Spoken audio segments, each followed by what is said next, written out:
আসসালামু আলাইকুম। আবারও না আসলে নাই, দরিদ্র ইউনিয়ন আমাদের রানীনগর ইউনিয়ন 4 নং ওয়ার্ড। এখানে ক্রিকেট খেলা হচ্ছে। ভালো কোনো স্টেডিয়াম না থাকার কারণে আমাদের এই এলাকার লোকজন পিছিয়ে আছে। ভালো খেলার মাঠ না থাকার কারণে এই এলাকার মানুষ পিছিয়ে আছে। এই এলাকার মানুষের যদি ভালো একটা মাঠ থাকতো তাহলে বাংলাদেশ এগিয়ে যেত, আন্তর্জাতিক মানের প্লেয়ার তৈরি হতো। আমি এখন প্লেয়ারের দুঃখ কষ্টের কথা শুনবো, আমার সাথে আসুন। আসসালামু আলাইকুম। ওয়ালাইকুম আসসালাম। এই মাঠে কি প্রতিদিনই খেলা হয়? হ্যাঁ, আমাদের প্রতিদিনই খেলা হয় এই মাঠে। এই মাঠটা কি খেলার মতো উপযুক্ত আছে? খেলার মতো উপযুক্ত না, কারণ এটা হচ্ছে আর কি ঈদগাহ ময়দান। আর এই আমরা আমাদের খেলার কোনো তেমন কোনো মাঠ নাই দেখে আমরা এখানে আর কি খেলতেছি, তাও শর্ট পিচ। আপনারা যেটি শুনছিলেন এটি কিন্তু খেলার মতো মাঠ না, এটি কিন্তু একটা ধর্মীয় ঈদগার মাঠ।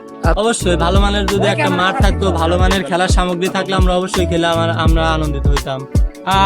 আপনারা যেটি শুনছিলেন যে এই দরিদ্র ইউনিয়ন রানীনগর ইউনিয়ন 4 নং ওয়ার্ড, এখানে ভালো কোনো মাঠ না থাকার কারণে এখানে ক্রিকেট খেলা প্রেমীরা যারা আছে তারা কিন্তু ভালো ক্রিকেট খেলা উপভোগ করতে পারছে না, বা তারা ভালো মানের প্লেয়ার হতে পারছে না।